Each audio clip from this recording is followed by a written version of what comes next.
Well, hi, kids. Hi For there. those of you who don't know, I'm Steve King, and I'm Johnnie Putman. or as our radio jingle used to say, Steve and Johnny and Steve. And thank you so much for being here. As was just mentioned, we have written our first book, and it's about a friendship that we were so privileged to have with Les Paul. And for anybody who doesn't, does everybody here know who the heck Les Paul is?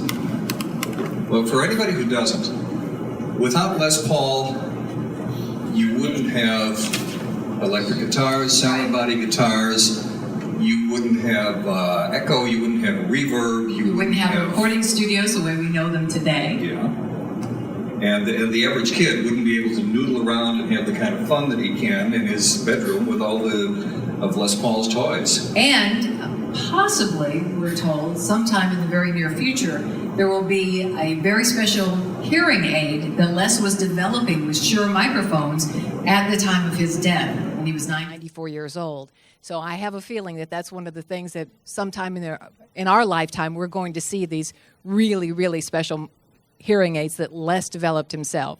Well, speaking of the hearing aid, one of the many reasons we wanted to write the book about Les is because, along with being amazed with his technical prowess as a guitar player, a lot of people don't know the number of obstacles that Les Paul overcame. I'll give you just a couple. Quintuple bypass. As Johnny said, 2 hearing aids. Crippling arthritis. In the late 1940s, early 1950s, Les Paul and Mary Ford were returning from a gig. They had a car accident. Les wakes up in the hospital, and he's got 2 doctors standing over him. One of the doctors is saying, Les, your elbow is absolutely shattered. We're going to have to take your arm. Fortunately, the other doctor realized, oh, no, he kind of needs his arm because he's a pretty good guitar player. He was already established as a very good guitar player. So they said, all right, we're going to be able to fix your arm, but we'll only be able to fix your elbow so it won't move. It'll be in one position. And Les thought about it for a little bit, and he said, okay, aim my index finger at my belly button. I said, why? Right here. Because that way he could still play guitar. He couldn't do this, but he could do this. He could still flex his wrist. And one of the pictures we have in the book is of Les with his cast. He had to completely teach himself, reteach himself, how to play guitar. He overcame so many things, but he was the kind of guy that it was never a, oh, poor me. It was always, well, there's an interesting problem. How the heck am I going to overcome that one?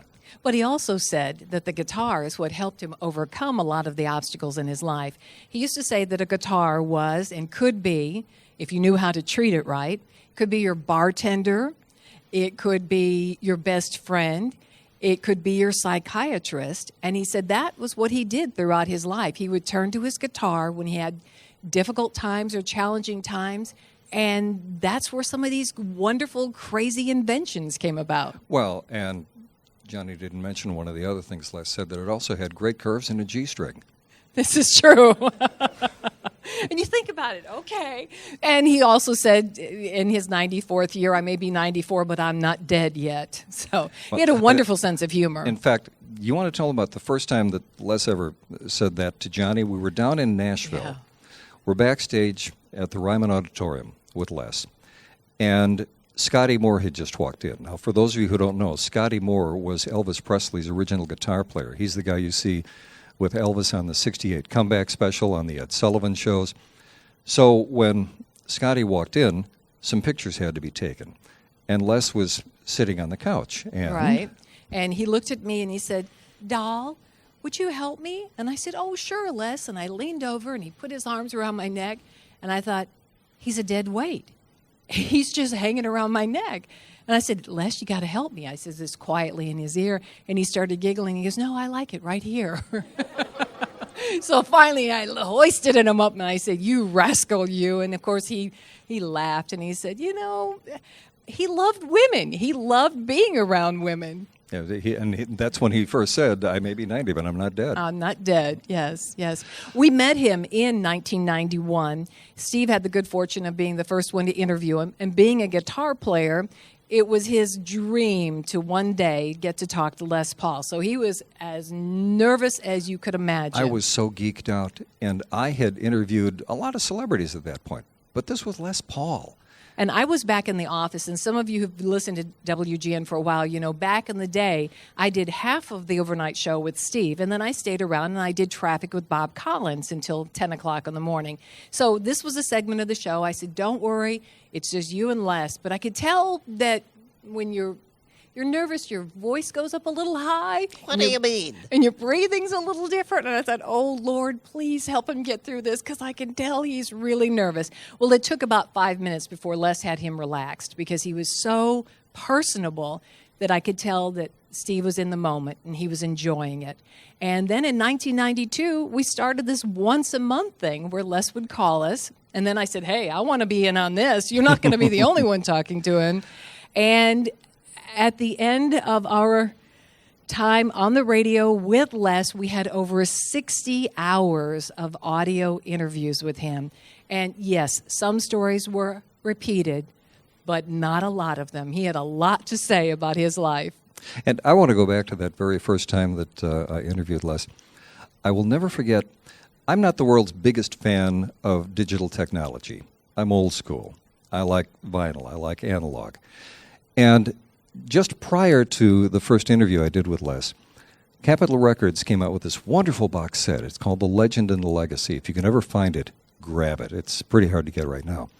But one of the things I mentioned to Les was, boy, the digital sound here is possibly the best I ever heard. And he said, you want to know why? Of course, why? He said, when Capitol Records told me that they wanted to do the digital transfer, I said, okay, but we're going to do it at my house. They said, why at your house, Les? They came out, they discovered. When they were doing a digital transfer for How High the Moon, Les said, okay, see this tape machine here? That's the machine that was recorded on. So you do that digital transfer from that machine. Mockingbird Hill, this is the machine that was done on. So you get the most exact head alignment and all that technical stuff. He knew what he wanted. That made for an incredible transfer and great sound reproduction. I also have to mention that when people would come to his house, I think they were probably surprised because the house started out as, some say 14 rooms. At various times he said it started out as a 16-room house in New Jersey. And I just saw a friend of ours was there yesterday at his house, 38 rooms.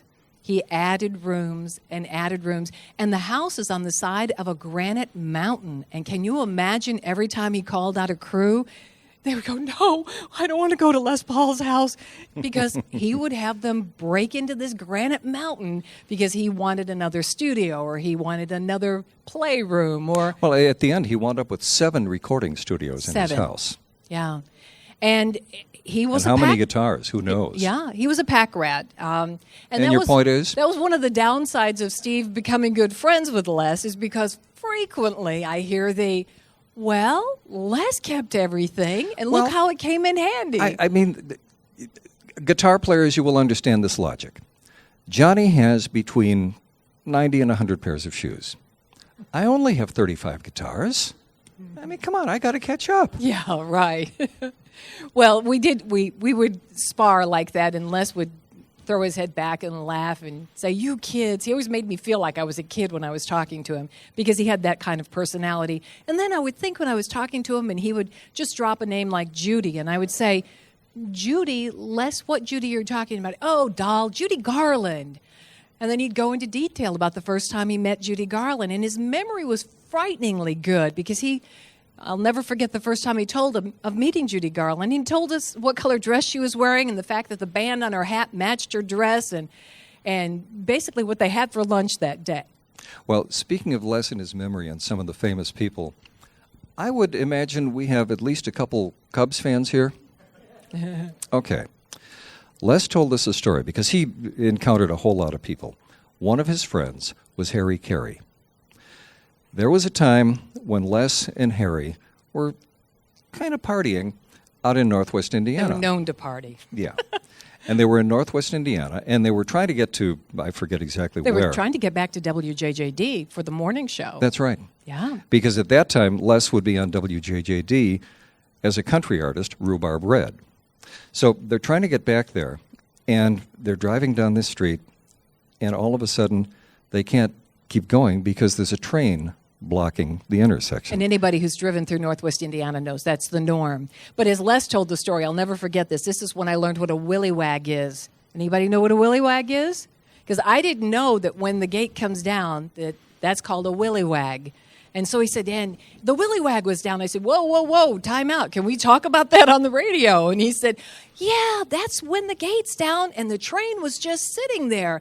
And I looked at Harry and we realized we're not going to make it to work on time unless this train moves. Because the engineer and there was nobody they there. weren't there. It was just sitting and there was there. apparently a tavern a little bit down the road. So they were convinced that they had gone, Yeah. the engineer had apparently gone to. So Les looked at Harry Carey, and just for a moment, imagine what that would be like. And he said to Harry, okay, I can drive a train, you drive the car. And I got goosebumps. Because when he told the story, I remember thinking, oh, kids, don't try this at home, please.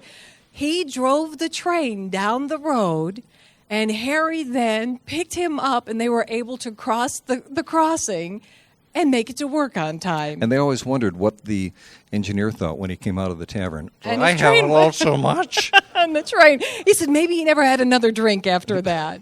But he was full of those kind of stories. And that's why I say and I'm not kidding you, with over 60 hours of interviews, it was a rare story that he repeated because I think he remembered what he would tell us on the air.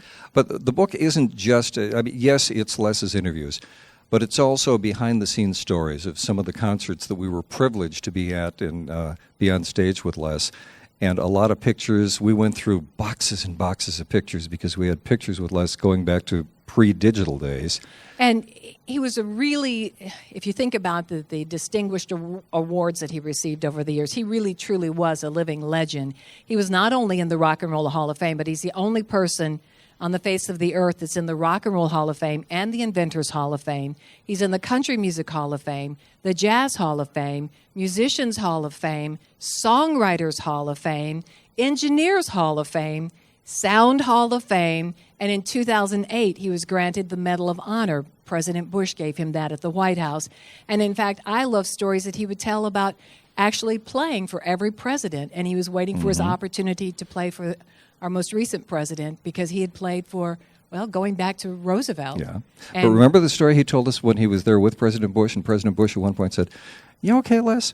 And Les said, "Actually, I'm kind of hungry." Yeah. So they ducked out on everybody else, and they went back into the kitchen. So he could meet the chef, and the chef made him a peanut butter sandwich, and he met everybody that was working in the White House at that time. But he wanted to come away knowing that he had an experience, that he fully experienced something like being at the White House. And over the years, I would say that one of the times that he was most excited, because really that was cool, and he was honored, but that didn't get his motor going the way, for example, two things. Yep. When he was performing at the Club Iridium, which he did up until the day he died. 94 years old, and he was still playing He's every 94 week. in that picture, and he's performing at the club Yeah. in that picture. And he would do 2 shows every Monday night. And Paul McCartney would come by, and he would tell us, oh, Tony Bennett was by tonight, and he brought his daughter. And he would just drop names left and right. Jeff Beck. And But when he mentioned that an astronaut had been in, you could tell his voice changed. He was in awe of astronauts, and he just wanted to take them backstage and pick their brains because I have a feeling, given the chance, he would have gone into outer space because that really, really excited him. in fact, there's a picture in the book of Les with Scott Carpenter. Yeah. And he really went to a different place. And the other person, or the other moment that we can say that we experienced genuine joy and excitement on his part was when he was inducted into the Inventors Hall of Fame. Yeah. And he was right next to Thomas Edison. And he said, a kid from Waukesha, Wisconsin, and I'm there with Thomas Edison. And we're thinking, yeah, you are, and you should be. But that was really a pinch me moment for him, too. And then he had an opportunity to actually go to the Thomas Edison Archives and Museum and play music on the original Thomas Edison phonograph, the original one. And he said Thomas Edison probably rolled over in his grave when I plugged in an electric guitar and played it through his phonograph. And there are also stories of some of the times that weren't just interviews that we were doing with Les. But for example, Les, for whatever reason, Les, as our friendship developed, he kind of identified with the two of us. Husband and wife. And he frequently, he would tell us, well, now, if you're going to have a career together, Yes. there has to be more than just what you're doing on stage or on the radio. And for people who grew up with his music, you probably know the names Les Paul and Mary Ford. And so they were a working team, and that's why we think that, and he even said it a couple times, that he saw us in them, but he was warning us because their relationship disintegrated in the 60s, and they divorced in the 60s because Les wanted to continue working the circuit. He wanted to continue driving all night to the next show, doing a TV show, and the next day doing a radio show. And they had kids, and she wanted to settle down. And the reason they ended up in New Jersey was they were doing a television show that was actually shot right there in their home in New Jersey. And she thought, okay, now I've got the best of both worlds. But he had this wanderlust. He wanted to hit the road, and so the relationship disintegrated. Well, and speaking of hitting the road, he always used to call us when we would be driving between Chicago and our vacation home down in Panama City Beach, Florida.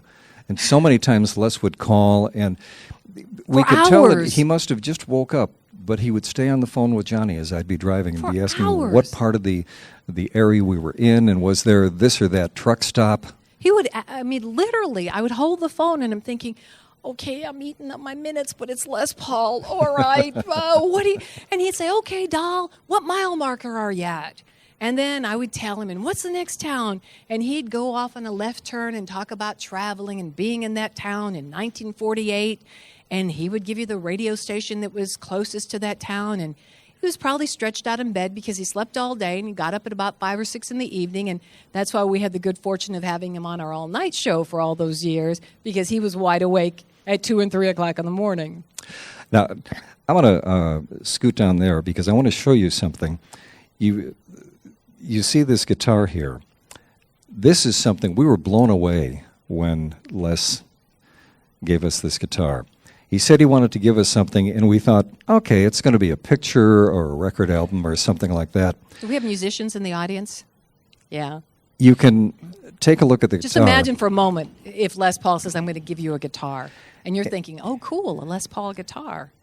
Well, when it came to our house, in a box that we still have, by the way, because the box for guitars, you'll appreciate this, I quickly learned as I was hauling it out to the garbage dumpster, no, that's from the Gibson plant in Kalamazoo. In Kalamazoo, yeah. And your point is? Get that back. And I said, it's a cardboard box. No, Gibson's not in Kalamazoo. That's a collectible.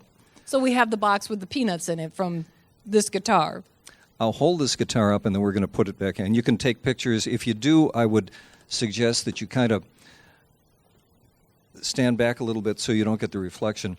This guitar, it says to Steve, one of my first guitars, almost, Rhubarb Red, a.k.a. Les Paul. And if you look in the sound hole, there's a picture of Gene Autry. Les idolized Gene Autry as he was growing up. And their age difference was such that Gene was already an established performer and, in fact, had come to Waukesha when Les met him as a young boy. He was in the audience, and Autry is playing. He's the singing cowboy. I mean, he's the hottest thing out there. And every time he would hit a particular note, D7th chord, a light would go on in the audience. And finally, as Les told the story, and this has been backed up by other people that were in the audience, Gene Autry said, excuse me, every time I hit the D7 chord, there's a light that goes on in the audience. What's going on? And Les stood up I think he was probably 11 at that time, and said, well, I'm trying to learn that fingering that you're doing, so I'm writing it down every time you do that chord, I have to turn on my flashlight. So he said, get up here, boy. And he brought him up on stage, and he played with Gene Autry. They became friends. Yeah. And to the day that Gene Autry died, he frequently went out to California to spend time with him. And again, that was one of those, he would say to us, wow, I'm Gene Autry's friend. Yeah, and you're Les Paul. And Gene Autry was one of just a couple people that Les had a really special relationship with. The other was Bing Crosby. Right. And for anyone who doesn't know, and we write about it in depth in the book. Bing Crosby gave Les his first Ampex tape recorder. Now, this was back in the day when Les had been doing what is called sound-on-sound recordings. So, for example, if you listen to some of the early recordings, Bye Bye Blues, How High the Moon, something like that, sound-on-sound meant Les was literally going disc to disc. And if they were 8 cuts into this and they made a mistake, they had to go back to the beginning because they just screwed everything up. Or as he said, if a plane flew over or somebody flushed a toilet or somebody knocked on the door, that's it. You go back to the very first track and you start all over again. But when he got this tape recorder, he had this light bulb moment. And he thought, okay, what if I take this and if I put a second record head here? This meant that he could now do sound on sound in a different way. And then he took that Ampex and he morphed it into the first 8-track. But he told us an interesting thing about that. He said, after I invented the 8-track, we never had a hit record again. And we said, why do you think that was, Les? And he said, because while we were recording the sound-on-sound recordings, the adrenaline was up. We had to make sure every track was perfect or we would screw up the whole process. With 8-track, we got 1, 2, 3, 4, 5, 6, 7, 8.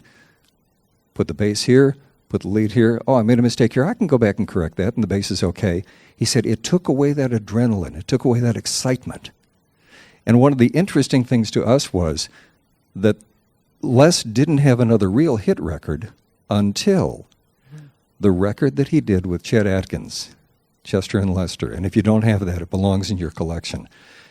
And with Chester and Lester, that was adrenaline going again. It was the two of them in the studio, one take, and you hear some of the conversations, and it's wonderful, kind of wonderful stuff. Trying to outdo each other, too. Yeah, I mean, exactly. It's pretty obvious. Different styles of guitar playing, too. Well, we had the good fortune of spending the time on the radio and off the radio with him, and we wrote the book because every time he was on the air with us, before there was a computer, our producer would get calls, and we would get good old-fashioned snail mail from people who would say, oh, I woke up in the middle of the interview, or I just caught the tail end of it. You've got to write the book. So, as we say in the introduction of our book, the book is thanks to the WGN listeners that we wrote it, because we felt that he had stories to tell, and he truly was an inspiration. And as musicians say, whether it's Jeff Beck or it's Paul McCartney, Slash from Guns N' Roses, for the rest of our lives and on into the future, we're going to feel the impact of a Les Paul because of music the way it is today, the electric guitar the way it is today, is thanks to him.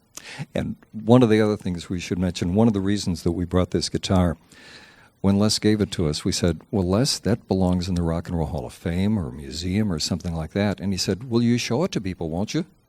So we're going to show it to people. Go ahead. I was just going to say, you're welcome to come up here and look at it tonight, ask any questions. In fact, do you have any questions? Yeah, anybody at all? have it? We'll just open this up. Anybody? And it doesn't have to be just about Les. I mean, we're in Kankakee. We're yours. Yeah. Whatever you want to know. Anything, as long as you're not a bill collector, any question is fine. Okay, I guess we've answered. Yes, go right ahead. Good question. This is an acoustic guitar here. Right. And in a nutshell, of course, today's acoustic guitars have kind of changed because they can also be electrified. But what Les was going for with the electric guitar as he was working it, he was after a solid body guitar. Heavy, You really get a heavy. different kind of resonance. You get a different kind of sustain. As Les used to say, with the right kind of solid body guitar, you can hit a note, go out, get a drink, come back, and the note is still resonating somewhere around there. With some acoustic guitars, the note plays, and then it eventually kind of dissipates. So Les was after that kind of sustain, and he was also always, as he said, chasing sound, because he never got the perfect sound. He always thought something was interfering. He wanted a little more of this, a little more of that, and he was always tweaking things. Some people have asked us. Go ahead. I was going to say his inspiration, too, was his mother. Yeah. Because when he would play on the radio, his mother said to him one time, "Oh, Les, you sounded great on the radio last night." And he goes, "Mom, I wasn't on the radio last night." And again, this was one of those light bulb moments. He went, "Wait a minute. If my mother can't recognize me on the radio, this has got to change." So that's what inspired him to actually make an electric guitar that was different than all the other guitarists that were on the radio. And that's what inspired him to do multiple recording techniques. Well, his 'cause mother, nobody else was doing that. She was his number one fan. In fact, up in Waukesha, Wisconsin, they are buried side by side. In fact, we were there for a memorial service, and it was interesting because people assumed that that would be his wife buried next to him. But in fact, he had arranged to have his mother's grave moved, and it's a beautiful area. We have pictures of it in the book where you can come and sit and play your guitar. That's what he wanted. And if you're a player, he wants you to come and leave your guitar pick on this big granite Les Paul guitar that's up at the site.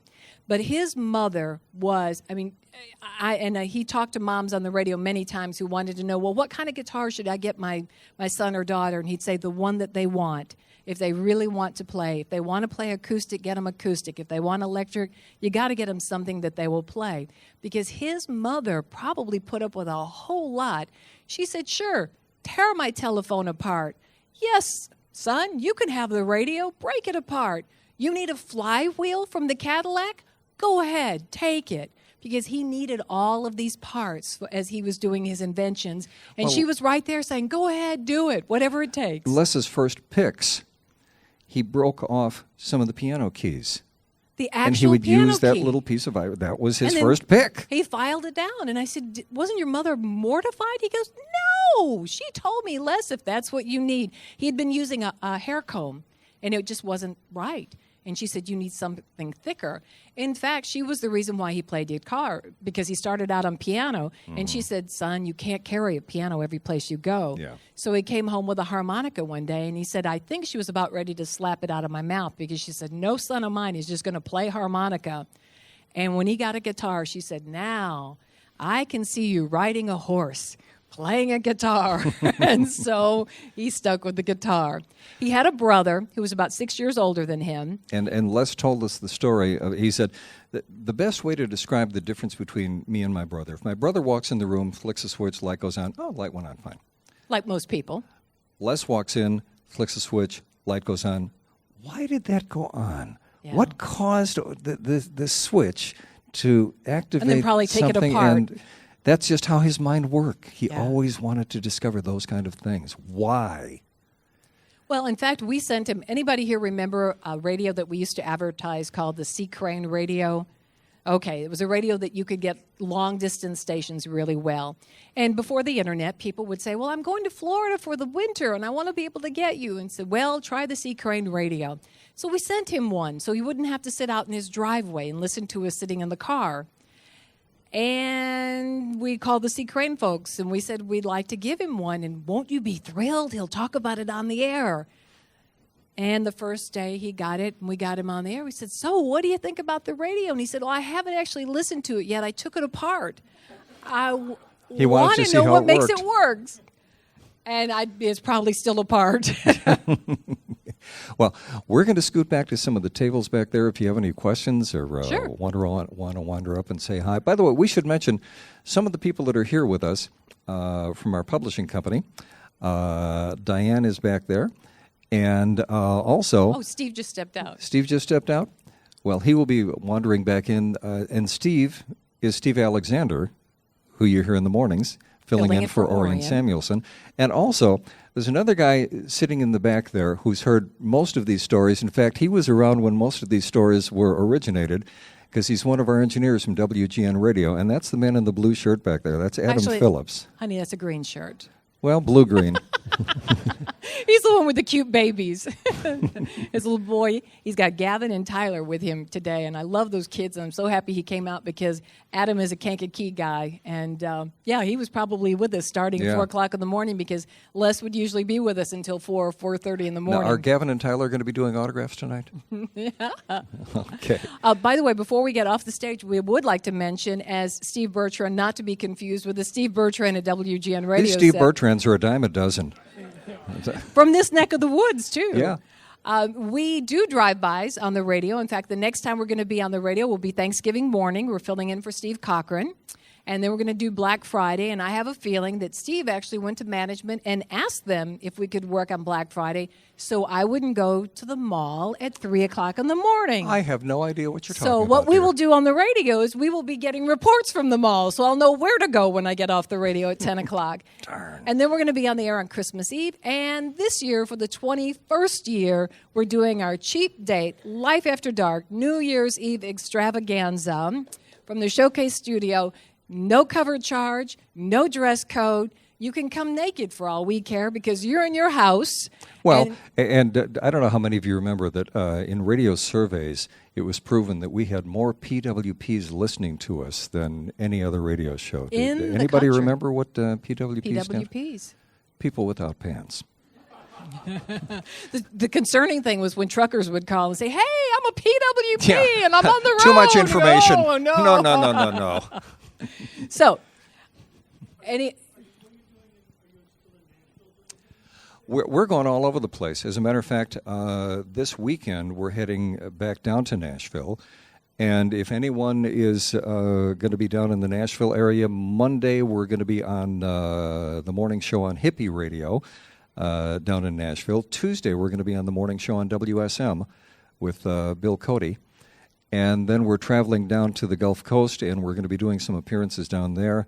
One of them that is a wild thing that we just kind of fell into, there's this thing called the Seeing Red Wine Festival, which apparently is one of the top 10 wine festivals in the country. Sure. And the people at the bookstore said, we just had an author who canceled out because this thing is so well attended, he was afraid there'd be too many people. And we said, okay, throw us in that briar patch. Really? Yeah. Too many people. Now, of course, the day after, we probably said, what did we do? So we're going to be traveling down and doing some TV and radio and stuff there. But we'll be back here for Thanksgiving. And somebody asked us before we came up here on the stage, and by the way, this is really weird for us because we're used to talking to millions of people, but you never have to look at their faces, which makes it a whole lot easier. And you never have to look at ours either. So there's. But they wanted to. That's right. Thank you. Where was I going to go? I don't know. You'll be the second to know. Okay. Well, if we think of it, you can ask us when Yes. we're sitting back there. So we're going to wander back there. Oh, you have another question? Oh, thank you. Oh, see, that's why we have producers, and we had some of the best producers in the world because they'd go, Johnny, you took a left turn. You've got to come back to the middle because you forgot where you went. Somebody asked us before we came up here, and I said I would mention it. And, oh, yes, the Life After Dark book. That's going to be our next book. Yes. We're going to tell all the tales since we are now in a position. Well, it may not be the next book because Johnny has a couple gluten-free cookbooks she's been working on. Because we were gluten-free And- before it was cool. So we're working on a couple more books, and I'm finally getting around to, I'm about halfway through working on an album. And it's one of those things that if it sells, fine. If it doesn't, well, I just want to do it. Well, as he likes to say, you know, when you're working and believe me, doing nights was a challenge. As much as the easiest thing for us to do was actually do the show. We love doing the show. It was sleeping But during the the day. hours were just crazy because we would get off at 5 in the morning. We'd come home, sleep for about 3 hours, get up, spend the bulk of the afternoon working on the show. Then we had to get about a 3-hour nap before we went back in. And that was pretty much our life. So as I've been telling Johnny, all your lives you say, well, someday we're going to blah, blah, blah. This is the someday part of our life. We're having a ton of fun, and thank you guys for coming out Thank tonight you. and making it even more fun. So we're going to stop talking and He's wander got a back question. there. That gentleman one more does. question? Sure. Yes. Oh. Mm-hmm.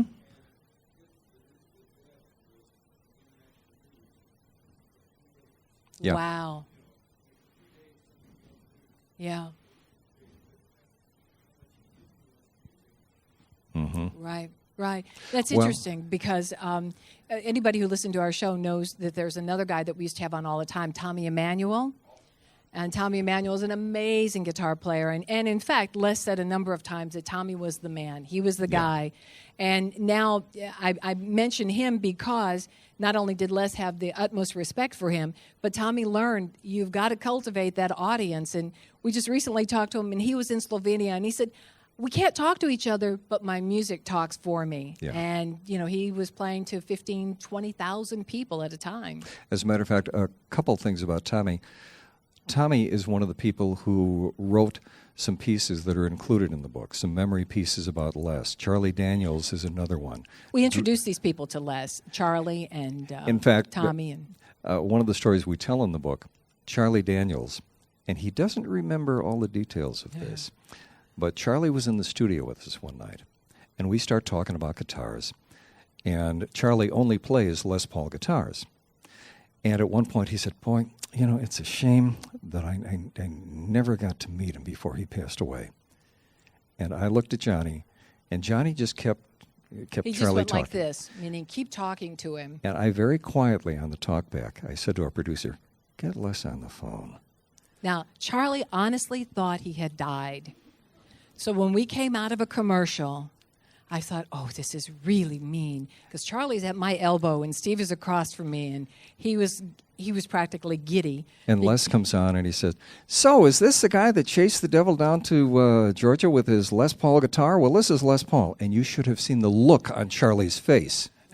Now, Charlie was in our studio. He had his tour bus parked right outside the Tribune Tower.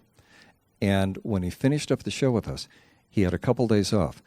Went downstairs, got in his tour bus, drove to New York, and he was on stage with Les the following Monday night, and a picture from that is in the book. But the fun thing about the picture is Charlie's always known for wearing the big cowboy hat.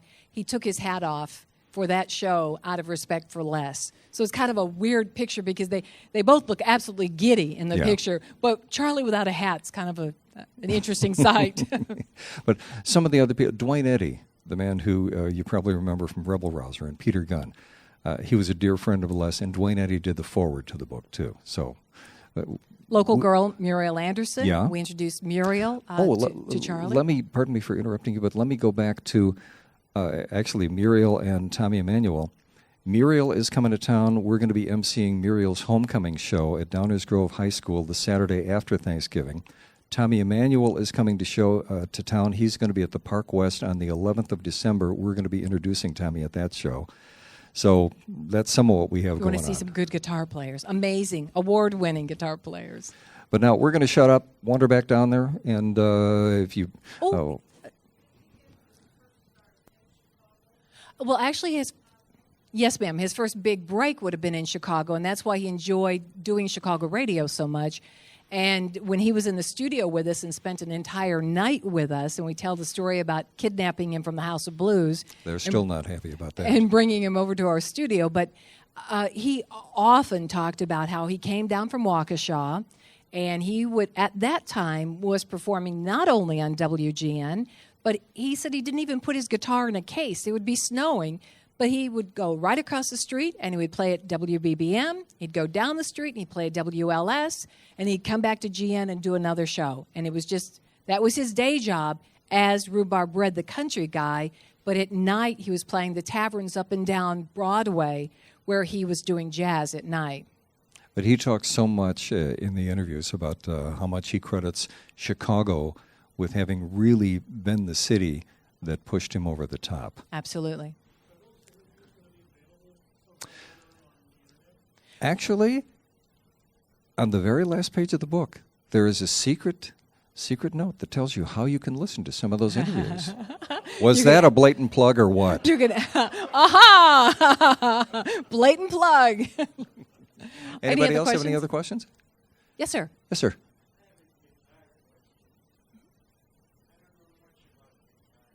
Neither do I. Right.